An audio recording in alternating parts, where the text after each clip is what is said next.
Hello, everyone. I don't think sound is working right now, so give us a moment while we sort this out.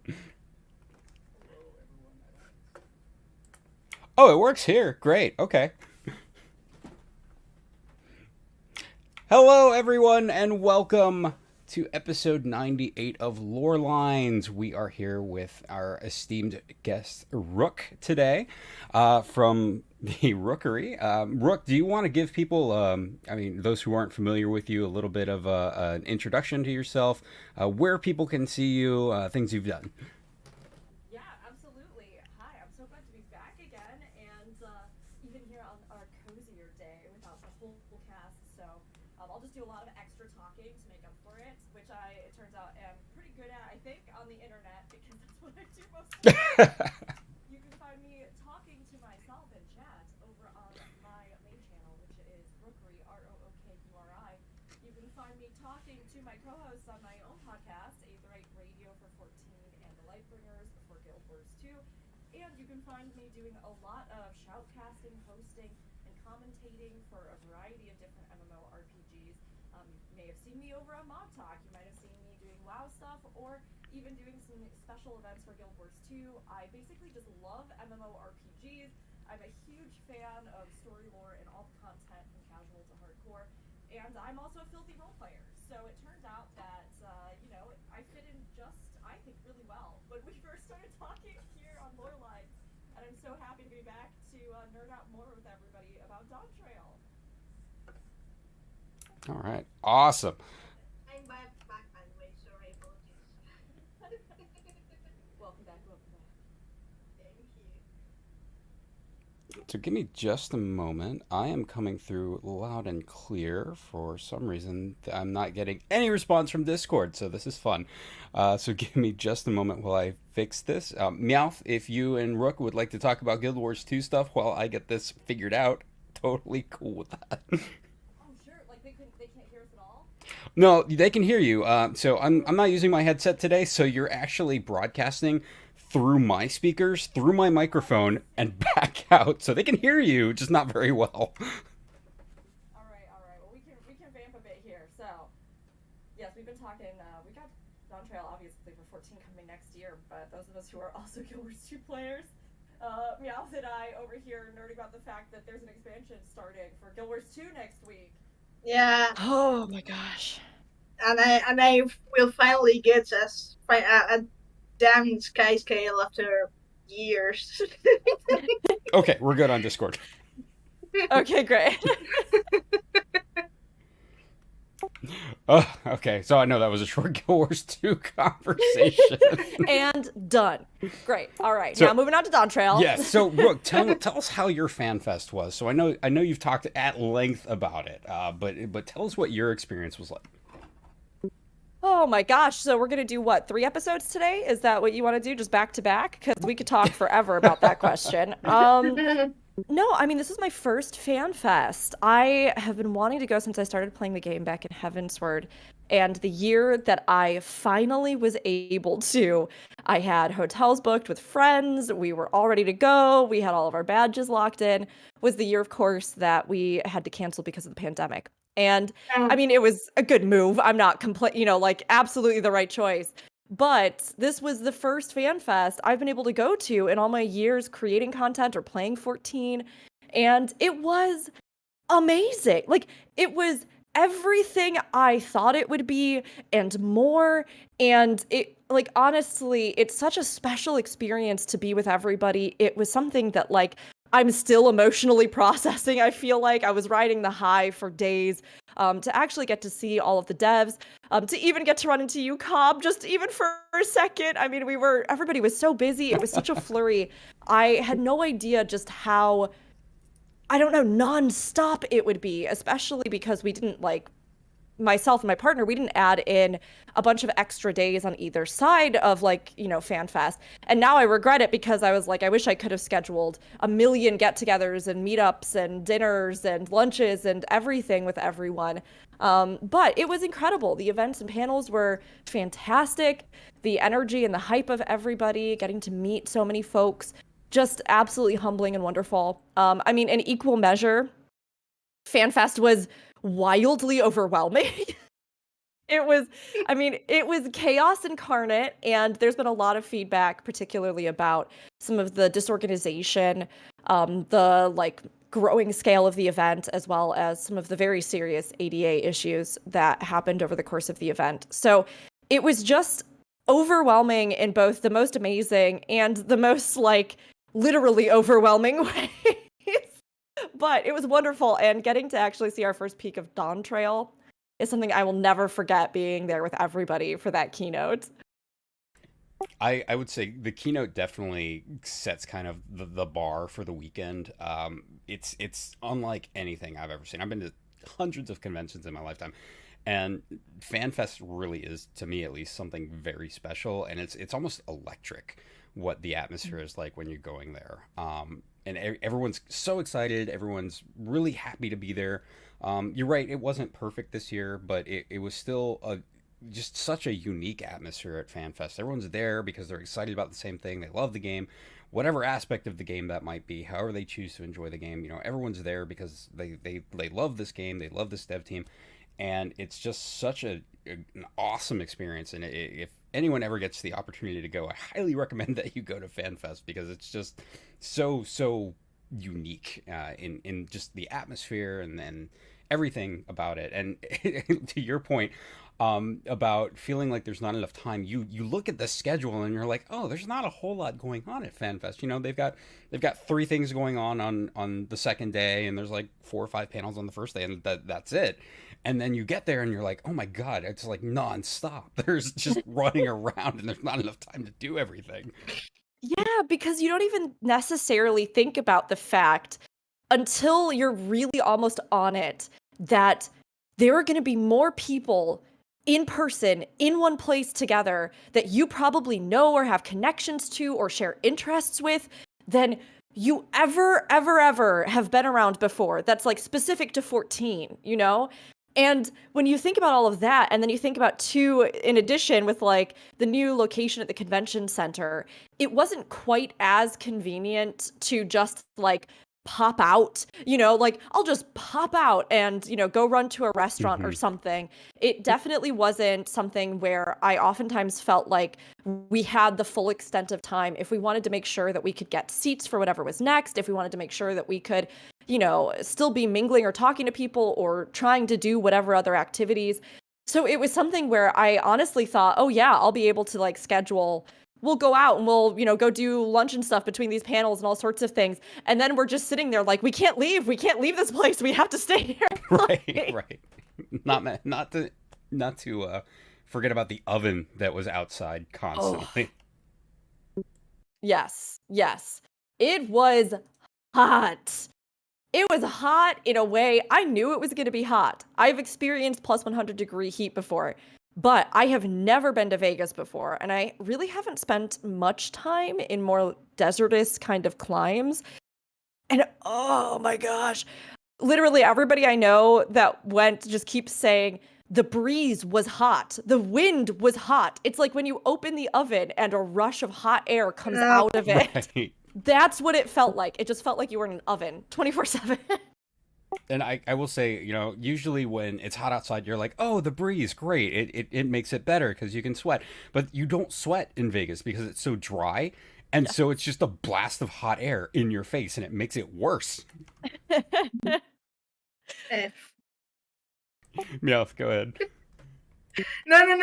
It's just of course I can just listen and think because I have no hope of attending a fan fest ever. So Hey, you never know what the future holds. Yeah. Is it mostly just because of regional stuff, the like costs that go into it? What makes you think you won't be able to go ever? Likely there's a number of factors. One,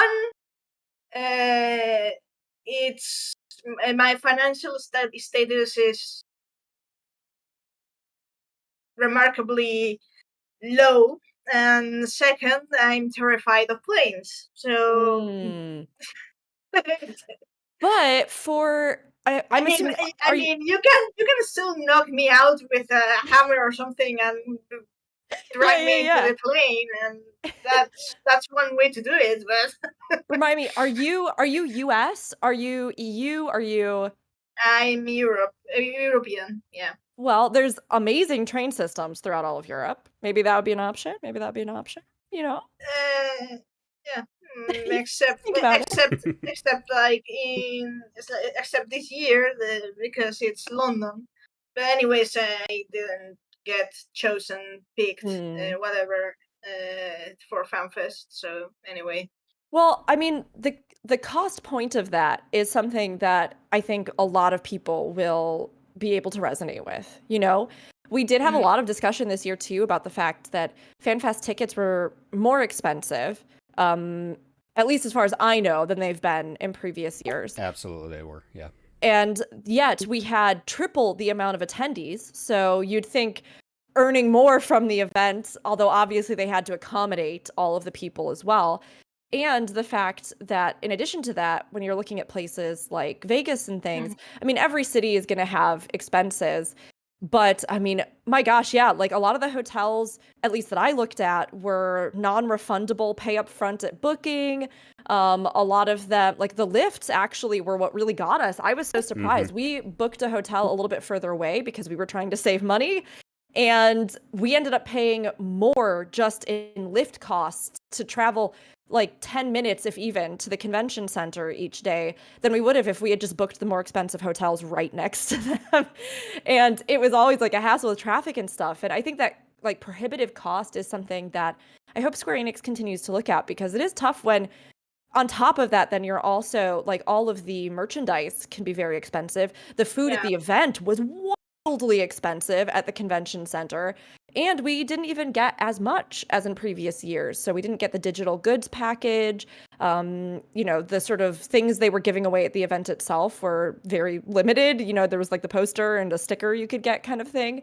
But it's definitely something to think about moving forward, because I don't think you'll be alone in that being a big problem for people even moving forward if they continue to raise prices, or if, you know, the cost up front is just so staggering. I think from a logistical and marketing perspective, though, I don't think the increase in cost was due so much to an increase in expenditure. I think it was a way to control how many people went, to kind of discourage people because we know so many people missed out on codes, on being able to go. So if they raise prices, then more people are going to say, oh, it's too expensive, you know, it's not worth it to me to go. And that way they can kind of control how many people actually are able to attend. I think it sucks, but I think that's one of the things that went into the consideration for the ticket price this year. A lot of my FC looked at the ticket prices and said, nope, no way, we're not even trying to go. My FC at the time. And so it was very much, I think, kind of a way to not blow up the venue, because before, when the pandemic happened, I know they were scheduling to be at the San Diego Convention Center, which you know, completely outside of Vegas.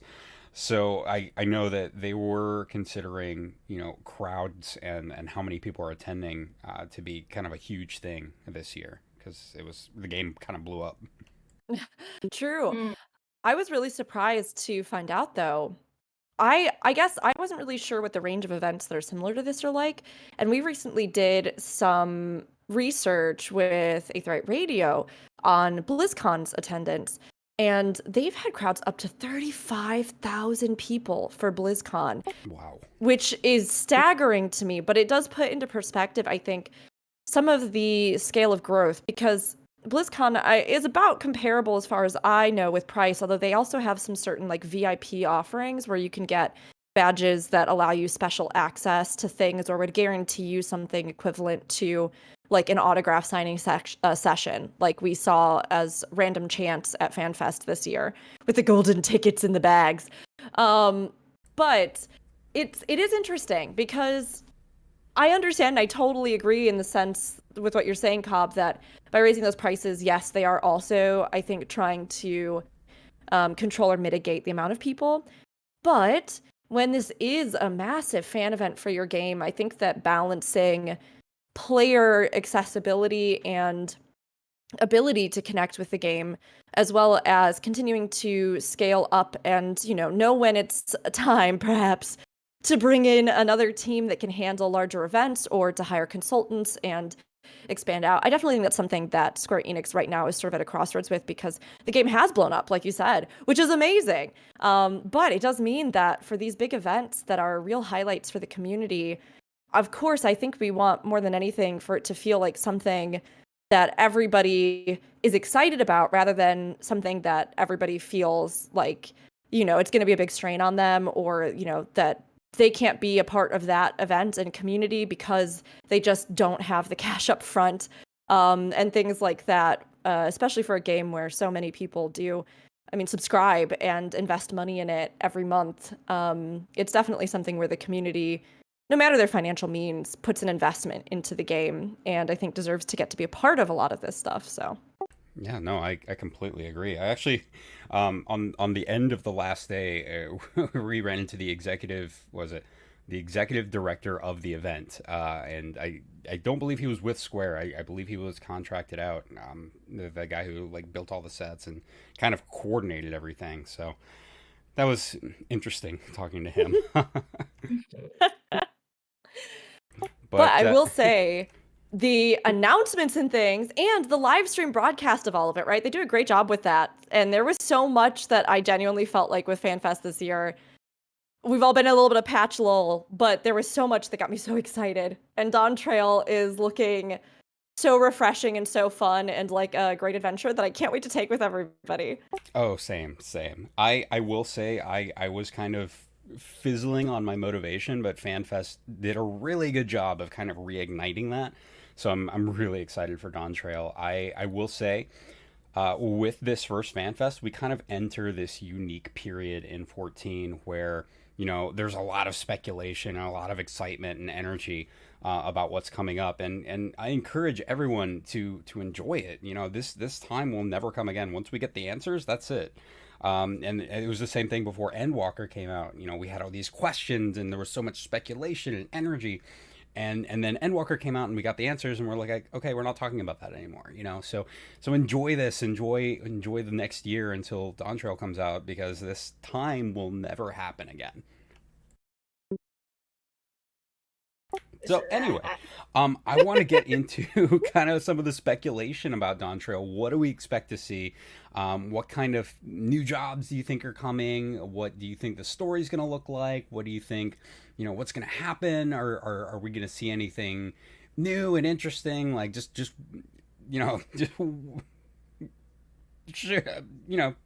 lay it out. What do we expect? Oh my gosh. I think first and foremost, the trailer, right? Because that's the first thing that we saw. That's the first glimpse. And so many of us had been debating Maricidia, New World, both, one, right, the other. Are they continuing the Void stuff? Are they going to actually ramp up into something like a Void expansion? Even though, that was and has been, I think, perhaps the least popular of the theories, because they had stated early on that like they wanted to give us something newfound adventure, kind of set that tone precedent, even though we then ended up on this like journey into the void that we've been doing, this mini story, which I still think they'll circle back to, obviously with some kind of expansion or something at some point. But it feels a little bit now like a Warriors of Darkness kind of situation, like a side jaunt that then later is going to be set up to wreck us all with the feelings that we will feel. So right. I am really excited getting that first glimpse, seeing New World. I think, oh my gosh, it just looks beautiful. It looks beautiful.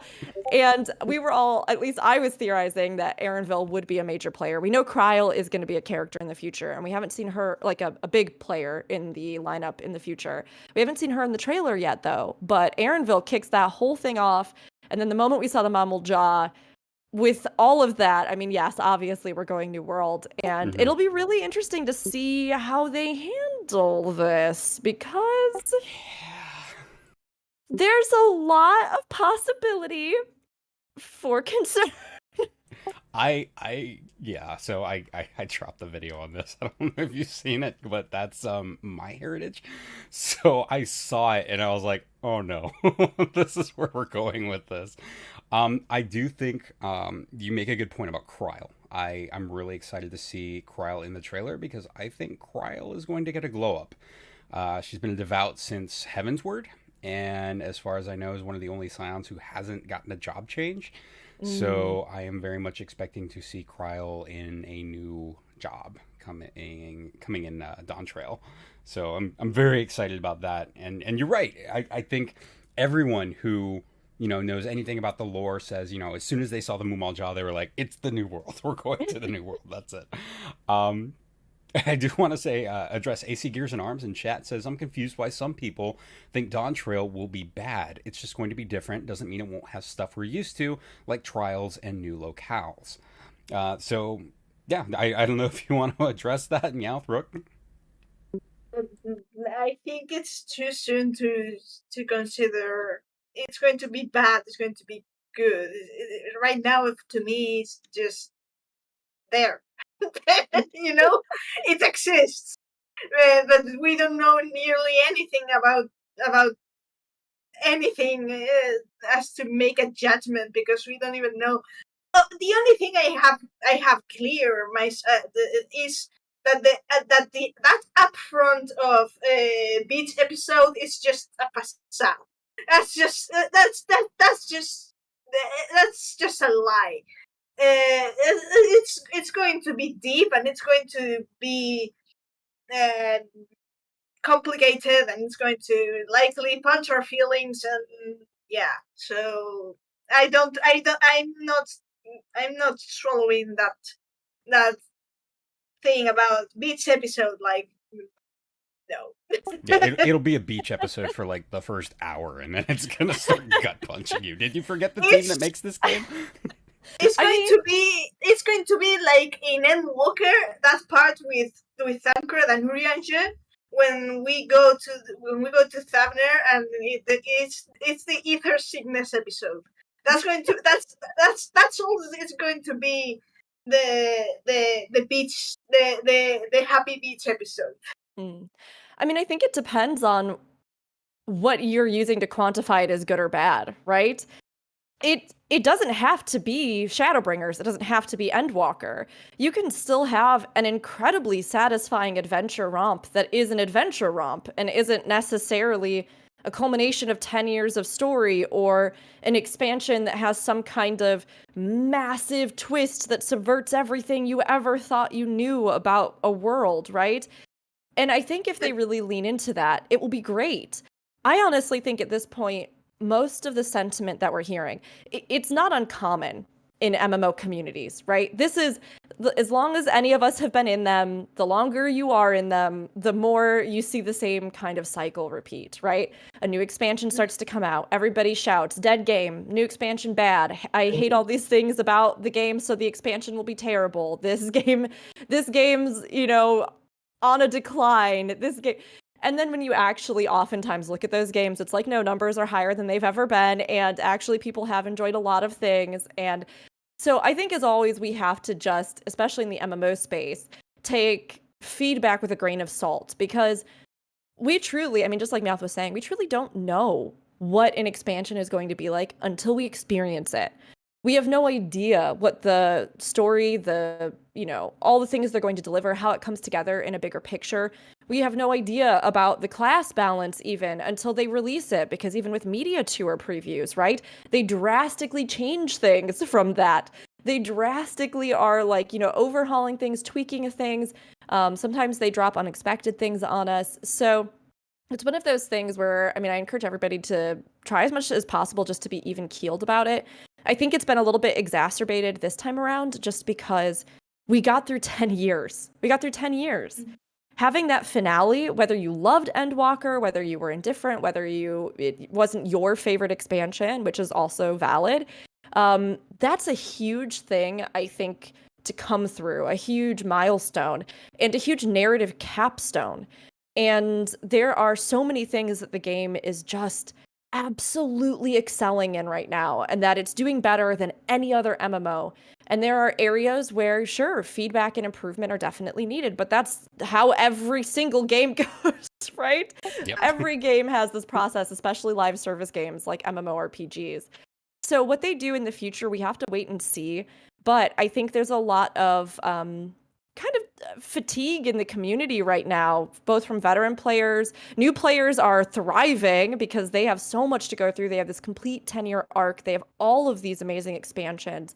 But I think particularly for veteran players, we've been around for a while, and everyone may have different feelings on their classes right now, or how 10 years of story did or didn't live up to their expectations. And we've had a pretty intense patch lull with some of the shifts in development cycle. We've had new content and things, but I think they've really been focusing a lot of attention on what's to come. So, just take a little refresh. I really think that's what's exacerbating a lot of the discussion about it not being good or whatever. I think a lot of us been playing this game for a long time, and communities like to kind of go in circles. But I personally am excited about what's to come, and I hope they handle it well. Of course, but yeah. No, I completely agree. And to add on to that, it's okay to take a break. People get burned out on things all the time, and I that's am taking okay. a break after all.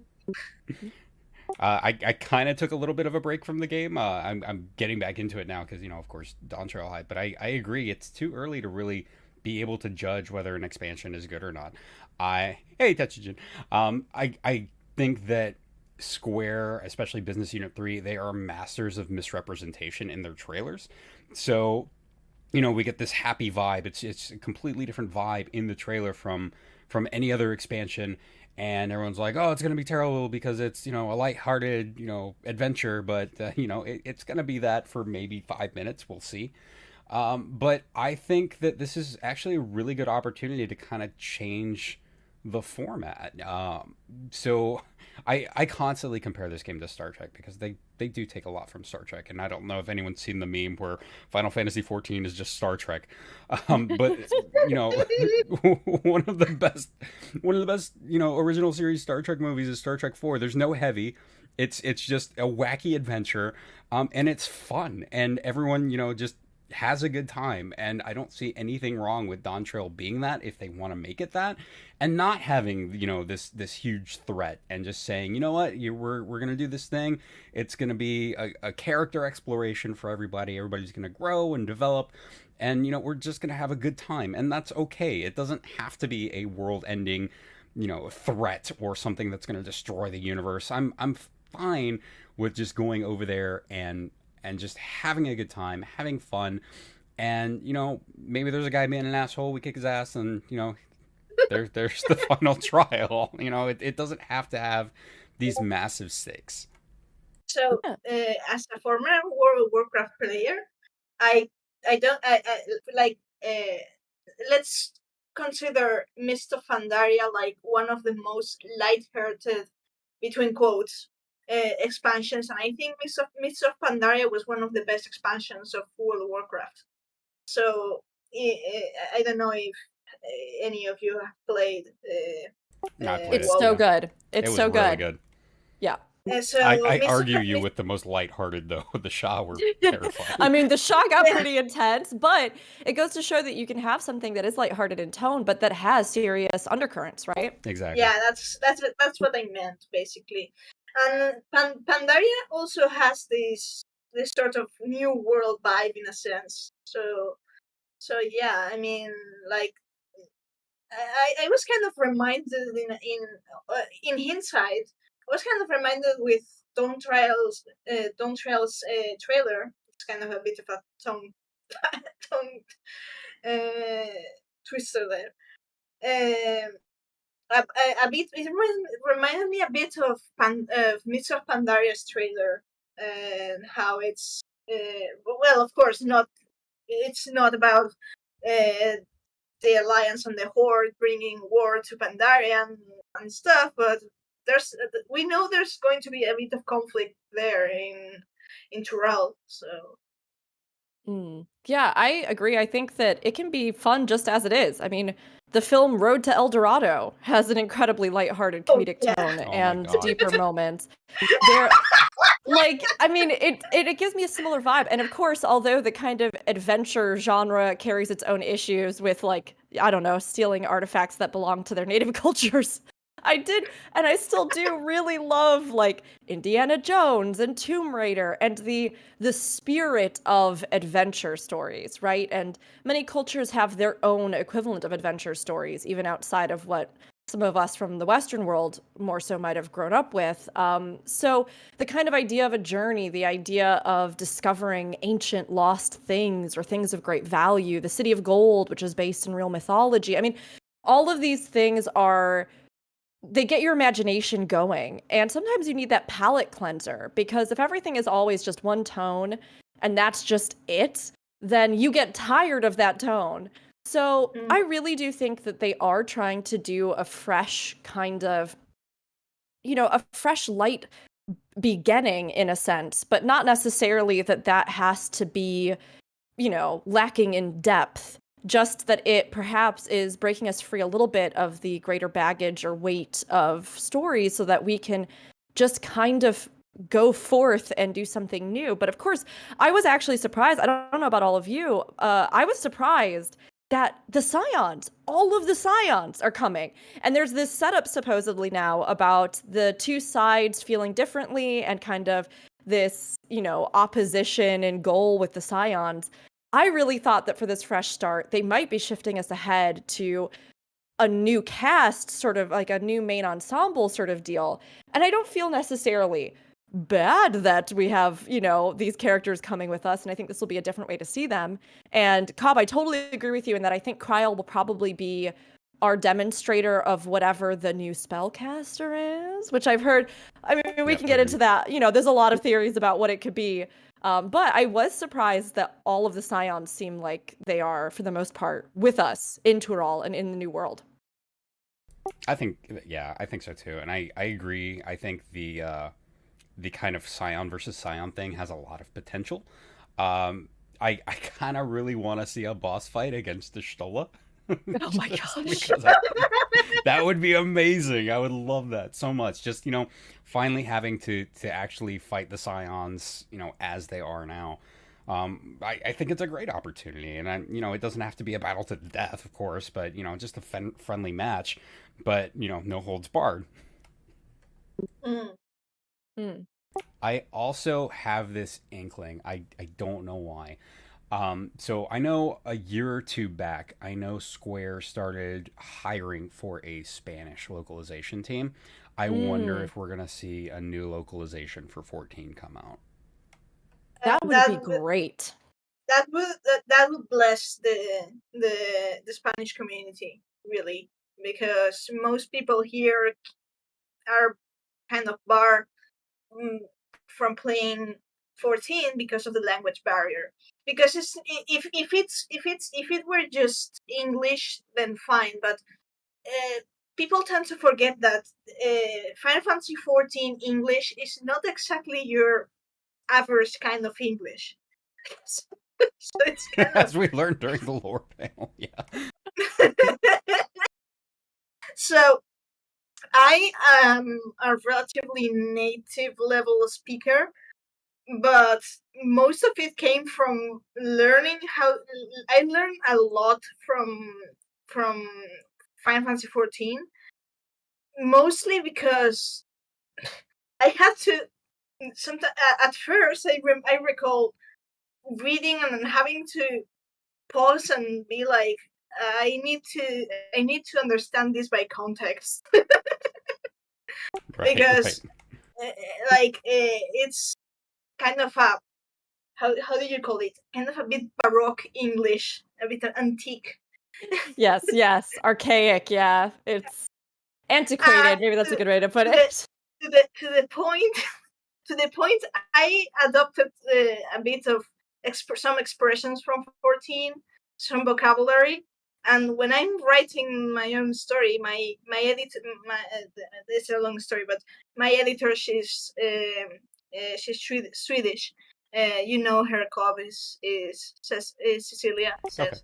Uh, she's editing my work, and she stumbles across one of these archaic English stuff, and she's like, I'm not touching that. I mean, having something, we have such a diverse international audience, just like you're pointing out. And having something like that where we do get that full localization would be, I think, an extra cherry on the cake, especially since it does seem like they are leaning more into the South American influence of the Americas. It'll be very interesting here because we do have in the New World a lot of things that already are in the game that particularly look at indigenous, like North American populations. Although there's a bit of blurring here, I'm kind of making generalizations, but like, you know, much of even the US still had like crossover with different groups and indigenous groups that aren't always as clear cut as our modern maps would like to, you know, make us think.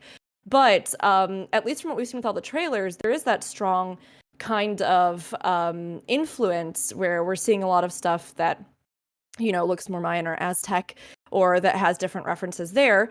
And I mean, I'm excited about it because there are so many players from so many regions. I even know in many games I play, we have so many players from Brazil who a lot of times, you know, are like struggling trying to get any of their games to play or run or like anything.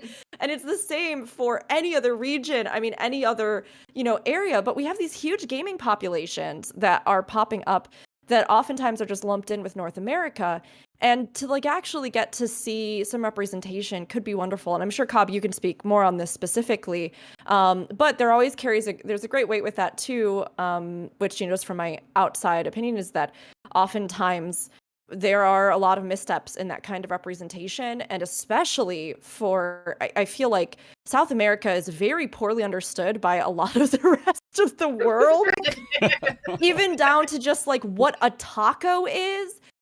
So, like, I was nervous when the trailer popped up and we saw a flour tortilla, and I was like, not corn? We didn't go corn on that one? Yeah. But, like, flour tortillas do exist, but at the same time, like, and so I was relieved to hear Kate say on the panel that Square Enix is really trying to be better about their cultural representation. And I do think that Thavner was a great example of definitive like improvement in those arenas and those areas. So I'm hopeful, but there's a lot there that, especially with indigenous representation of any peoples, if they lean too much into that might be a little bit concerning. Yeah, totally agree. I will say I haven't seen anything that makes me concerned. But, you know, it just kind of made me nervous because it's there. But there's a huge 14 population in South America, in Brazil and in Spanish-speaking South America. And also the crossover of Japanese culture into South America cannot be understated, especially in Peru. Oh my God, everybody in Peru is a weeb. Like, not even kidding. Their president was Japanese for a while. Oh my God. Yeah, so like there's a ton of cultural crossover on the west coast of South America with Asia, particularly, you know, China and Japan. But the biggest expat population living in Japan is Brazilian, so they're very familiar with the modern day culture of it. And that's why I kind of think that it's some. While it is a cultural exploration, it's a very safe move for them because it's something that they're familiar with. It's not a completely unknown culture. So I that really does help me feel a lot better. But I want to kind of go into, you know, tinfoil hat theories. What do we expect to see, or what are we speculating on as far as things we might see in Dawntrail? And I'll start off. My tinfoil hat theory right now is because we have a lot of Mesoamerican things popping up here, and South American. I immediately thought of Ronka, and I thought the Empire of Ronka just vanished. It went away. We didn't meet any descendants except for the Vis. of the Empire of Ronka, not any of the other races that we heard about in the Gathering quest line and Shadowbringers. What if they left? So we know rift travel is possible. What if they figured out a way to do it and went to the New World, and these are the descendants of Ronka that we're seeing here?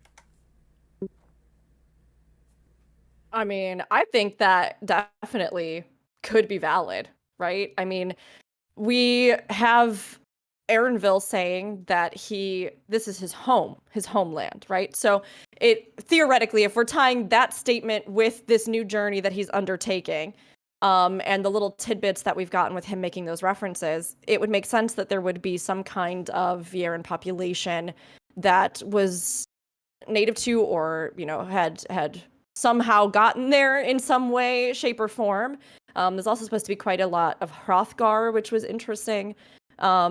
So, I mean, Ronka was very mysterious. It has a lot of those same kind of influences, and we know that they had, for a while, that incredibly powerful sorceress of sorts, right? Who, played such a pivotal role in the civilization. So having something like that, I could definitely see having some kind of crossover, or that being a gateway to further Ishtola's research, or bring together the shards in a way that would later make the development of the Void quest line more possible.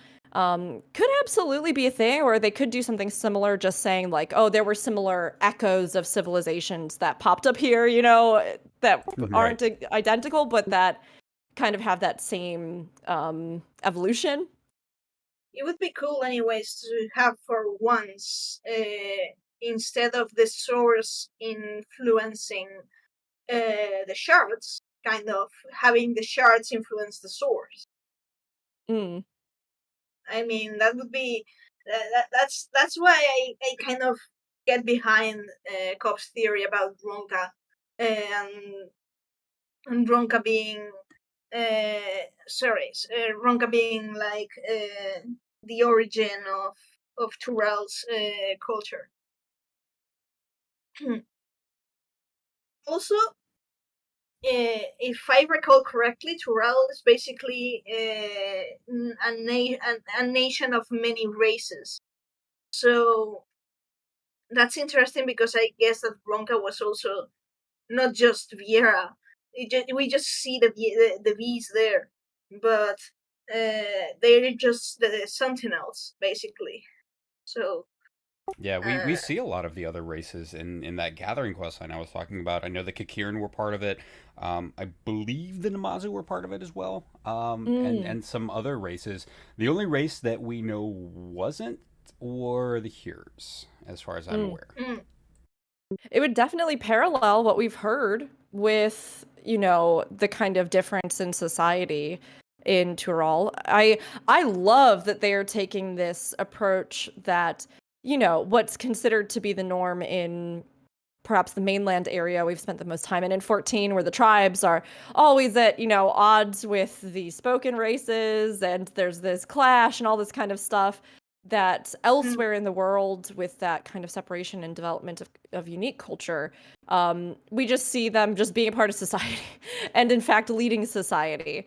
I loved, as I've been like kind of reading through and stuff, there is a piece of, I think it came originally from the lore book, but it has to do with the Mamul-Ja, who I assume are one of the predominant races of the New World. I'm getting the impression that they are, which would be great, and perhaps that we see other races more in the minority. But there's this piece of lore from the lore book that then made its way into the game, that says, it is widely known that the Mamul-Ja boasts one of the most impressive indigenous societies to be found in the New World. It would be a mistake, however, to view the Mamul-Ja as a single uniform people. A careful analysis of documents brought back by explorers reveals that the Mamul-Ja are more accurately described as a federation or alliance of numerous distantly related tribes, each with distinguishing physical characteristics. The brown-scaled Hubigo, with their distinctively long combs, the large-eyed blue-scaled Bunawa, and the mottled Dopro. It is further said that although Mamul-Ja rarely marry outside of their own tribes, such unions do occur on the occasion of certain religious observances, and are known to produce two-headed offspring that are hailed as blessed siblings, and groomed to be warlords from a young age. Indeed, the Autarch, ruler of all the Mamul-Ja kind, is known to be one of them. So It is interesting that Mamelja in particular plays such a large role in the New World, but it very well could have been that if we're rolling with your theory, Cobb, that their people were native to the land, and that if something like Ronka, if that influence came over, then those societies merged, which would make sense. I mean, there's been so much talk about did Garleans make it over there? I think because of the not only Garlemald's push for ceruleum, but also because of the allusions that we have to Final Fantasy VI with the boss that they revealed, which was kind of the entire kicker for the like the entire kicker for the like the main plot conflict with the Garleans in 6, right? So. But we don't really see any of that. But we do see these other, at least as far as we know yet, we don't see Garlemald having perhaps a population or influence over there. And the races that they've kind of pointed out are very interesting. I mean, there's a lot that's different here in the kind of composition of the culture. So, yeah, I'd be interested to see, do any of those golden cities harken back to something like Ronka? What are these giant ruins that are there? We've learned so little about the giants, and yet they've been in the game since the start. Like, yeah, are they a major factor in the history there, and what secrets might compose the, ancient landscape of the New World? I don't know. I like what Tetsugen said in chat. Sorry. I'm hoping they'll focus more on the sun now as we've explored the moon. And one theory I hope will come to mind is if the sun and moon position in phases will be connected to which reflections can be visited. It's interesting. I like that. True. Yeah, that's interesting. And I was going to say that I'm just praying for a female Hrothgar. Yep, seriously. Thirded, yes, absolutely.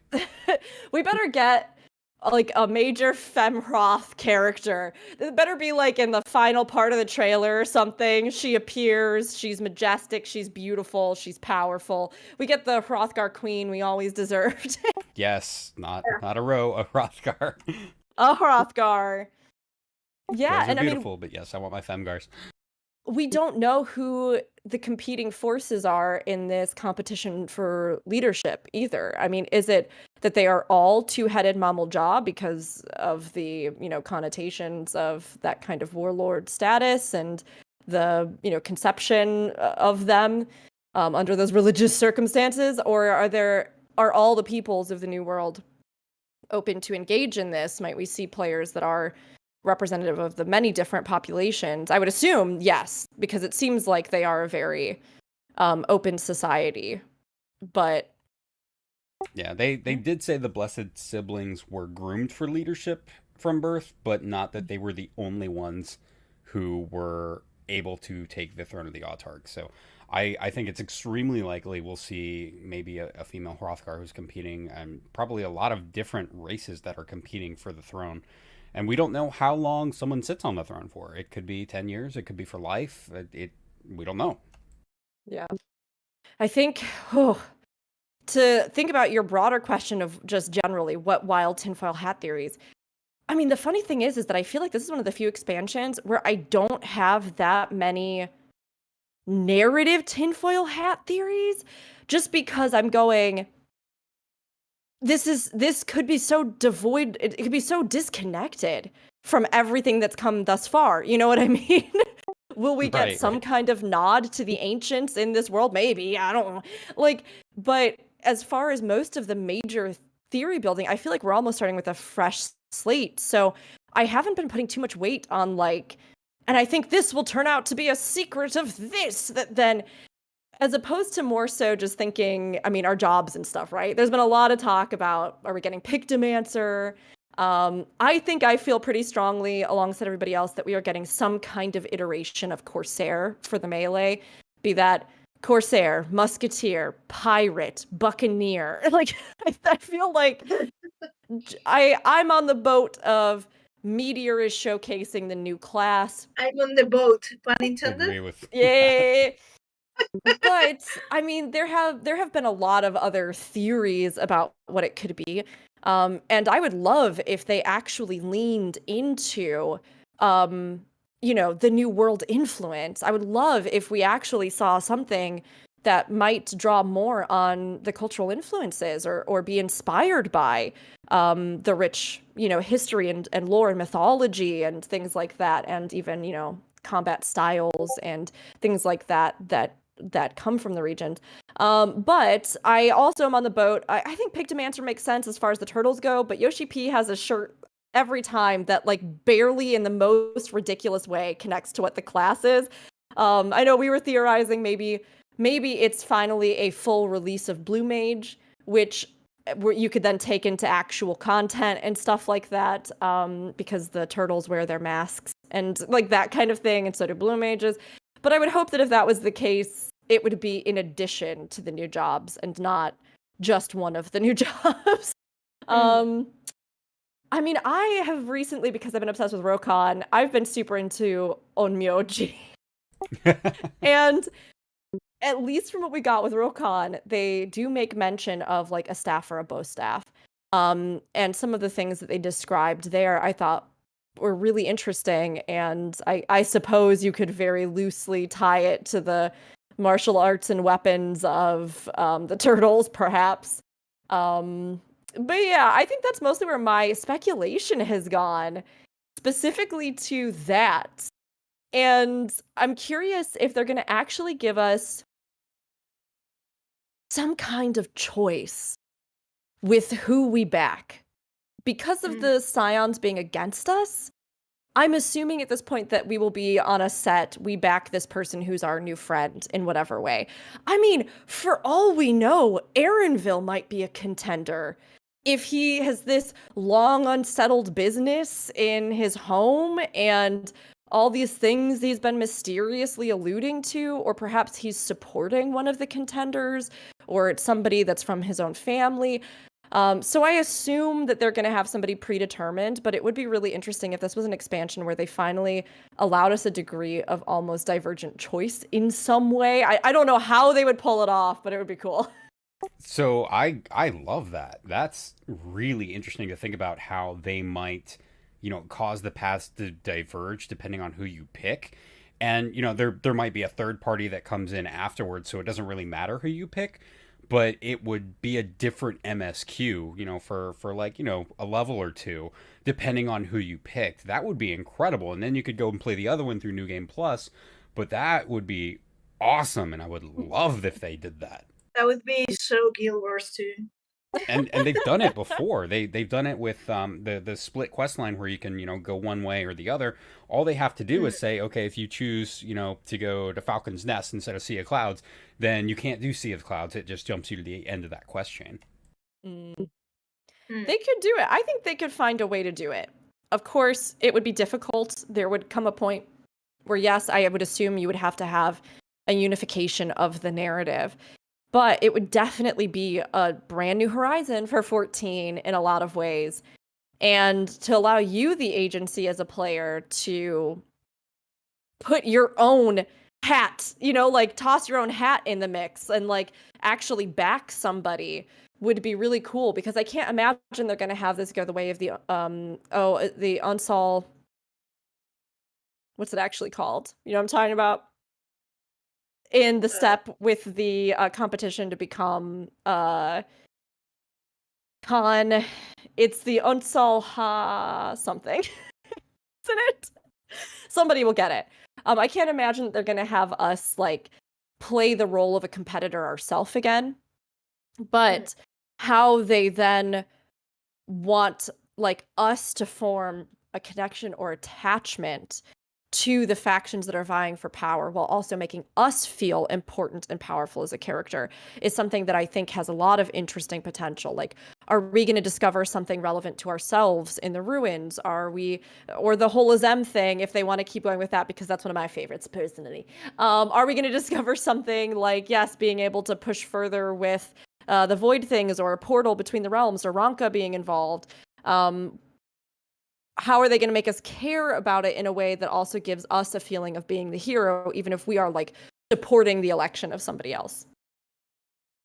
Ansel Nadam, thank you. Thanks, Sander. Thanks in the chat. I see you. You're great. Beautiful. I'm kind of hoping for. I assume that we're going to get a form of Corsair as well.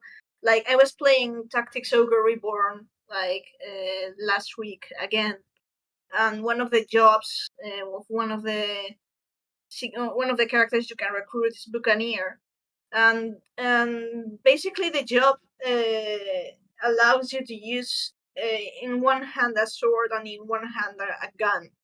So that's pretty much what the Warrior of Light was doing in the trailer. So if they want to draw from that job, from that, I think we're getting a Corsair or a pirate or whatever.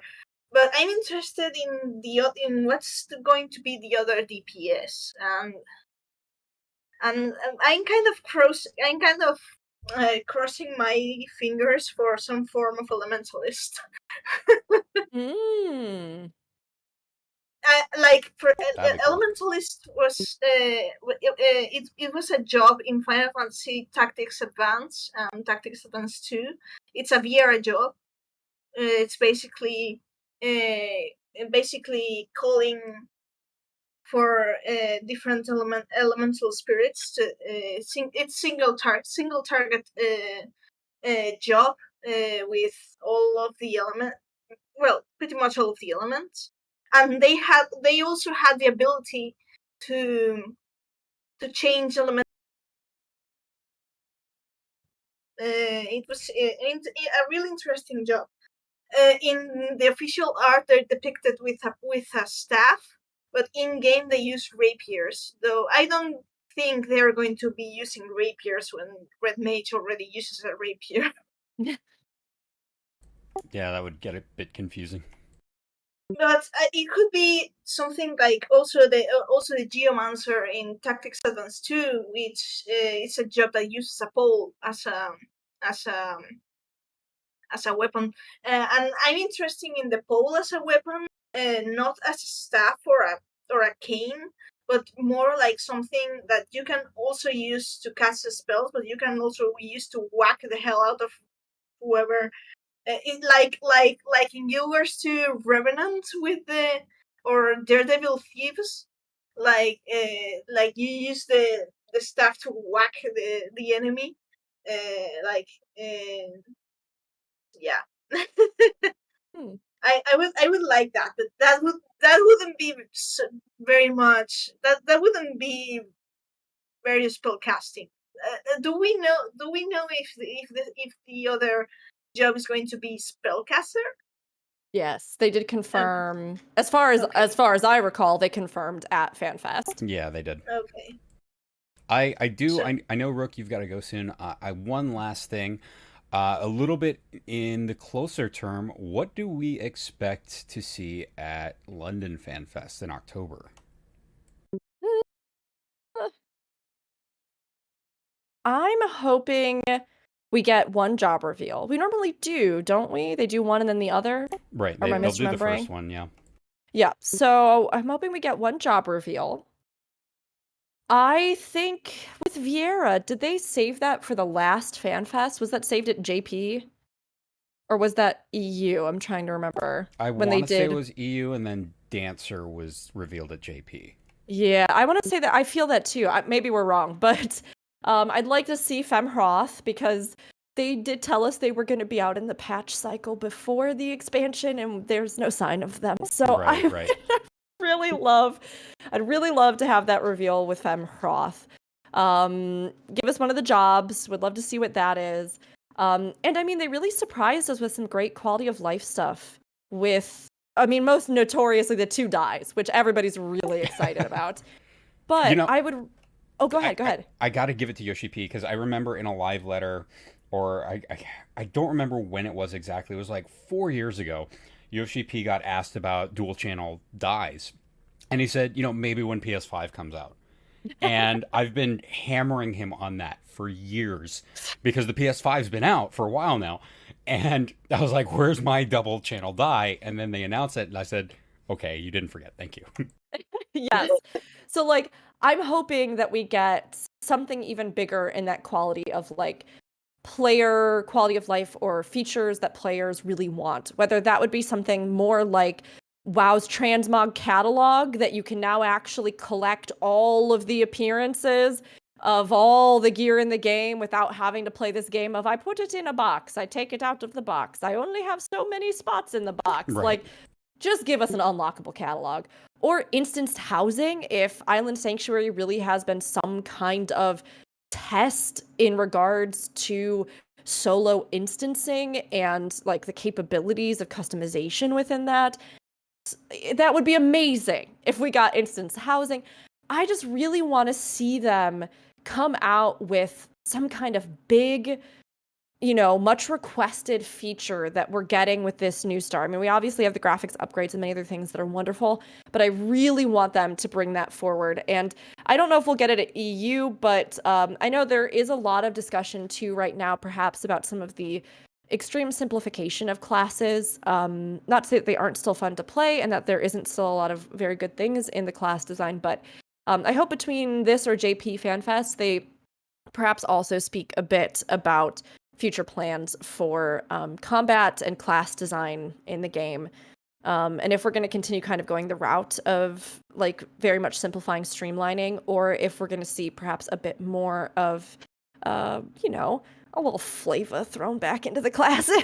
Yeah, I would definitely like to see more personality brought back into the classes. I think PvP did an excellent job of doing that, and that's one of the reasons I really like PvP right now. Besides Crystalline Conflict just being a ton of fun. But the classes very much have personality again, and I would like to see that, mostly because I did enjoy playing Astrologian originally, and then they simplified it, and now I don't know what any of the cards do according to the colors. Like, I still remember, bullets for tank, ewers for healers, or casters, and just that whole remembering specifically what each card did, not so much for a role, but, an actual class, so. Mm-hmm. How about you two? I'm really hoping to find out what the next raid series is going to be. So yeah, either the Alliance raid or the 8-man raid. Just at least getting a name for it, knowing what direction they're going to be going in, because I know they said that it's going to be even more Final Fantasy than the Final Fantasy raid, or than the Mists of the Realm raid. So I'm really looking forward to that. That probably means they're going to be pulling from another Final Fantasy, but I don't know which one. I think there's a lot of possibility and potential to kind of go into 7 with this, but I don't know what direction they're going with it yet. I feel like we got a little drip of information and we don't know a whole lot. Yeah. Me, you know me. I'm just I'm just on the lookout for any Final Fantasy 13 stuff that may be It's popping. everywhere.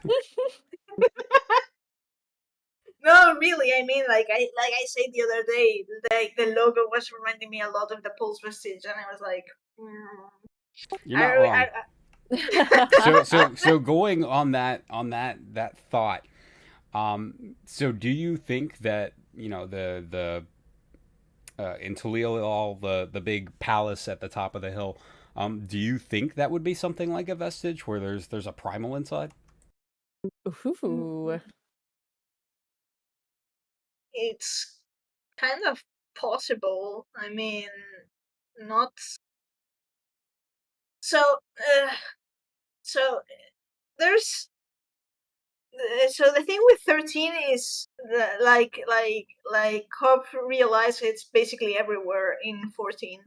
In every expansion, there's always a bit. So it's kind of difficult to say if there's going to be an expansion or content directly about 13, because it's already there. But then again, we got Tactics and 12, which is also already there everywhere in Stormblood, So I'm not giving up on on that. How exactly?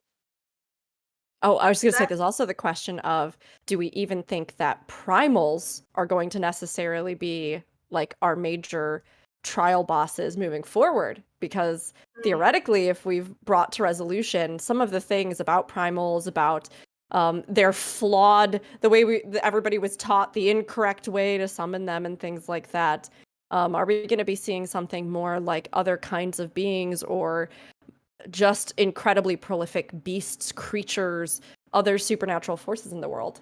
I've been thinking about that personally.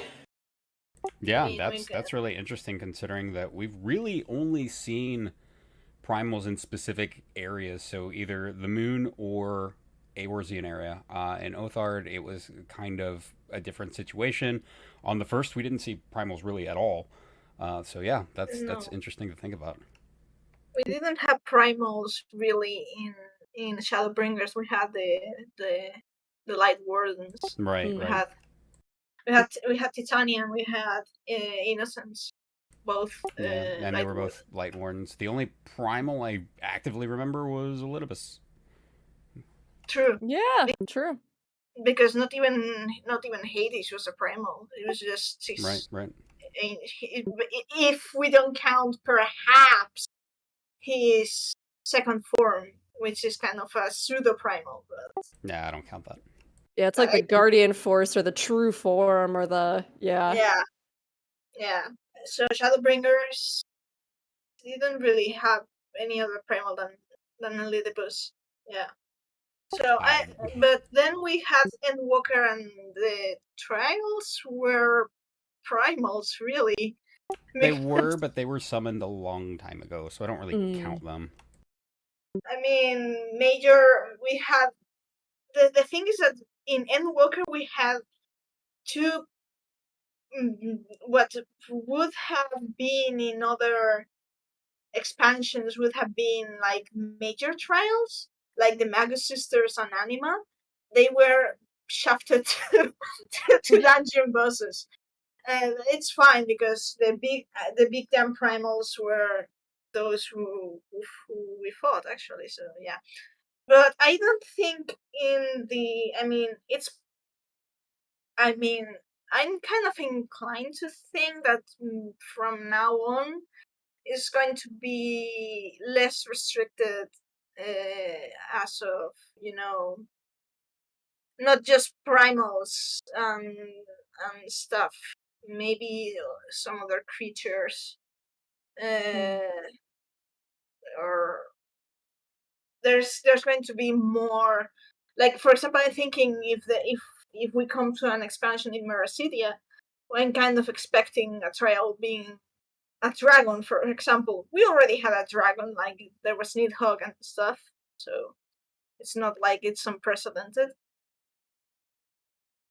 I just want to see a lost Allegan colony in the New World.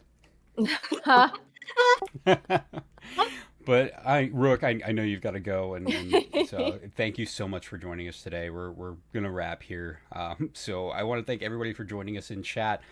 We're probably going to be talking about Dawntrail for the next few months. So if you have any ideas or theories or anything, please be sure and leave them in the comments. We'd love to hear from you. We'd love to just dive into anything we can possibly get our hands on. So I think we'll call it here. Thank you everybody so much for joining us.